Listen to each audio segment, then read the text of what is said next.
J'ai quelques conseils sur le bivouac, le trekking, le couchage, comment se protéger du froid, basé essentiellement sur les nombreuses erreurs que j'ai fait depuis que je pratique cela.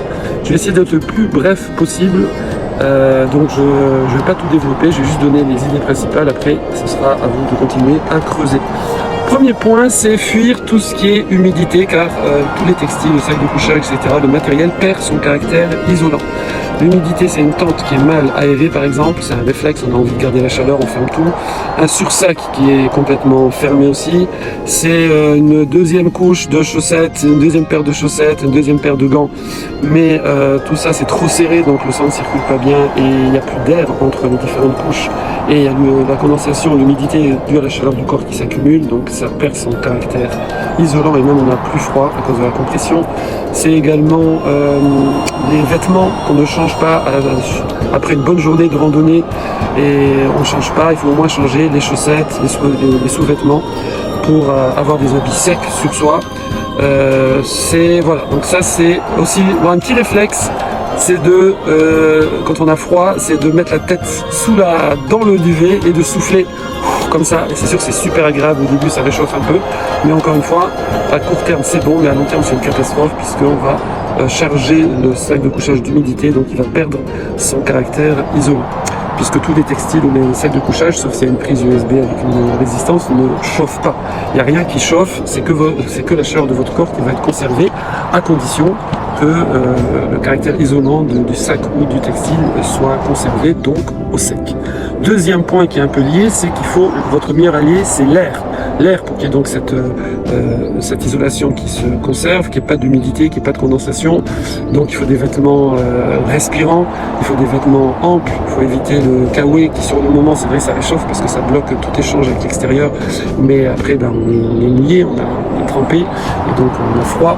Il ne faut pas que ce soit serré. Le multicouche, c'est super, au lieu de mettre une grosse doudoune, vous mettez plusieurs couches, puisqu'il y a de l'air entre chaque couche, et ça vous permet justement de moduler, d'enlever une couche quand vous avez plus chaud, d'en remettre une, donc pour pas transpirer, pour pas après être mouillé. Il faut déballer aussi son sac de couchage avant d'aller dormir, comme ça il reprend tout son gonflant, il se gonfle d'air et il va retrouver toutes ses propriétés isolantes. Voilà, donc ça c'est pour l'air. Troisième point, l'emplacement. On a tendance à se mettre dans les creux, d'accord, puisqu'on se protège, on se dit voilà, plus on est en altitude, plus il fait froid, donc on se met en bas, dans la vallée, en bas de la colline. C'est ok, sur un certain dénivelé ça marche, mais le problème c'est que l'air froid il descend. Donc on a vu par exemple qu'au Mont Blanc, vous allez avoir une température de moins 20 degrés on va pas dire au sommet parce que là il y a beaucoup de vent, mais on va dire sur le versant. Et bien dans la vallée, des fois il fait 10 degrés de moins. D'accord. Donc on a fait cette erreur une fois à Champs-Rousse, on s'était placé en bas dans le creux d'un cirque, comme ça, d'un cercle de montagne près d'un lac. Donc déjà on est près de l'eau, donc il y a l'humidité. Et deuxième point, c'est que on est dans la nappe d'air froid qui vient se nicher en bas des montagnes. Et deuxièmement, il y a aussi un vent comme ça qui s'accélère sur la pente et qui vous fouette tranquillement le soir. C'est pour ça qu'on s'est gelé alors que la journée faisait du 20 degrés, on était au mois de juillet. Donc ça c'est l'emplacement. Évidemment on ne met pas la tente face au vent, on met dos au vent, ça, c'est un peu évident. Si on peut trouver des obstacles, des protections naturelles comme un arbre, un rocher, ça nous a sauvé une fois cet été. On est descendu à -10 en plein mois d'août en ressenti et il a neigé. Donc alors que la semaine d'avant c'était la canicule, eh bien il faut se protéger, on s'est protégé derrière un gros rocher. Si on se met sous un arbre, attention qu'il n'y ait pas des vieilles branches mortes, ça peut être dangereux, voilà, vérifier. Avant de dormir, première chose, il faut bien manger, il faut avoir des calories, d'accord, c'est ce qui va vous permettre de ne pas avoir froid la nuit. Ensuite, il faut se chauffer le corps, faire un peu d'exercice pour rentrer dans le sac de couchage bien chaud, sans transpirer pour longtemps. Aller aux toilettes, évidemment, ça évite de courir au milieu de la nuit, et il y a d'autres effets que je ne vais pas développer ici. On a dit qu'il faut mettre des habits secs, d'accord, au moins les habits, la première couche, d'accord. Il faut que tout soit bien aéré, le sac de couchage aéré avant, on a dit. On peut faire le coup de la bouilloire, prendre une gourde bien fermée, étanche et avec de l'eau chaude. Attention, il ne faut surtout pas que ça s'ouvre. 1, c'est dangereux, c'est bouillant, et 2, ça mouillerait le sac de couchage, mais ça peut être très sympa pour démarrer, surtout au niveau des pieds. On peut frotter justement les doigts de pied et les mains et bien détendre ses chaussettes, même faire un petit tirer un petit peu le bout des chaussettes, vous voyez, pour laisser pour que les pieds aient un petit peu d'air autour d'eux, puisque c'est ça qui va augmenter le caractère isolant de ça. Et évidemment, les extrémités, il y a beaucoup plus d'échanges thermiques aux extrémités de sensibilité, donc le bonnet, le cache-cou, les gants, les chaussettes, mais tout ça ample et sec. Voilà. Ensuite, alors c'est l'air de tous des détails tout ça, même une fois qu'on le dit c'est évident, mais j'ai fait toutes ces erreurs-là et c'est classique. Le matos, le matériel, les sacs de couchage, il y a des températures à indiquer dessus, il faut le sac de couchage adapté, d'accord? Il faut surtout regarder ce qui s'appelle la température confort, qui est souvent même assez optimiste par les fabricants, je sais pas comment ils font pour la calculer. Personnellement, je trouve que c'est souvent trop généreux, donc il faut que ce soit adapté. Un sac de couchage de base, c'est du 15 degrés confort, et encore à 15 degrés, ça va cailler quand même. Donc, oubliez les autres températures qui sont indiquées, extrêmes, etc. C'est pas très utile.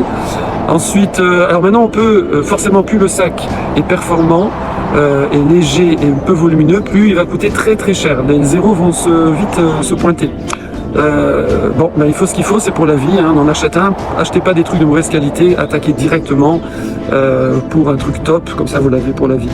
Pareil pour les matelas gonflables de nos jours souvent, il y a des normes, donc vous regardez à quelle norme ça correspond, donc c'est un indice, d'accord, on dit que pour du 0 degré, pour les températures en dessous de 0, il faut attaquer à des indices au moins de 5, 4, 5. Et voilà, un matelas de base gonflable à Decathlon à 20 €, c'est que pour l'été, c'est tout. Dès qu'on est un peu en dessous, ça ne va pas être très utile. Ensuite, on peut quand même... alors, il y a des astuces au niveau du sac de couchage et aussi au niveau du matelas. C'est de rajouter, pour pas cher, des petits trucs. Donc, par exemple, sur le sac de couchage, c'est bien pour l'hygiène aussi de rajouter un sac à viande, d'accord, hein, c'est une espèce de petit sac en toile, en nylon, coton ou en soie, dans lequel on va s'enfiler, ça fait gagner 1 degré et ça va garder votre sac de couchage sec, et ça va aussi faire une couche, il y aura une couche d'air entre ce petit sac et le vrai sac de couchage. Vous pouvez aussi rajouter un plaid, alors même le plaid vous pouvez le coudre et transformer en sac, ou ça s'achète directement comme ça. J'en ai acheté un, c'est génial, c'est hyper chaud, ça peut être en polaire, ça peut être en coton, en laine, c'est selon la matière, ça peut être vraiment extrêmement efficace. Pareil pour le matelas, vous pouvez rajouter un tapis de sol en dessous de yoga, vous pouvez rajouter, vous savez, l'espèce de tapis gaufré pliable là, c'est très volumineux mais c'est léger, accroché au sac, c'est hyper isolant, une couverture de survie qu'on met en dessous, voilà, tout ça, ça va permettre de s'isoler au maximum du sol duquel provient souvent le froid. Quand vous dormez, plutôt dormir sur le côté, parce qu'il faut limiter au maximum les surfaces de votre corps qui vont écraser le sac de couchage sur le matelas. Parce que quand le sac de couchage est écrasé sur le matelas, genre si quelqu'un dort sur le dos, eh ben, il perd ses propriétés isolantes. D'accord? Du coup, il faut essayer de donner le moins de surface au sol, donc plutôt sur le côté, puis vous changez de temps en temps. Voilà, donc voilà ce que je voulais échanger avec vous. C'est utile pas seulement en été, la montagne, même de nos jours, hein. Regardez ici en février, on passe de 14 degrés en journée à moins 5 degrés, tranquillement, d'une semaine à l'autre. L'été, on s'est tapé en plein mois d'août à la montagne, sans monter en altitude, dans la vallée. Il y a 2-3 ans, on se faisait du 5 degrés la nuit, et quand on montait en altitude, on est descendu des fois jusqu'à moins 10 en plein mois d'août.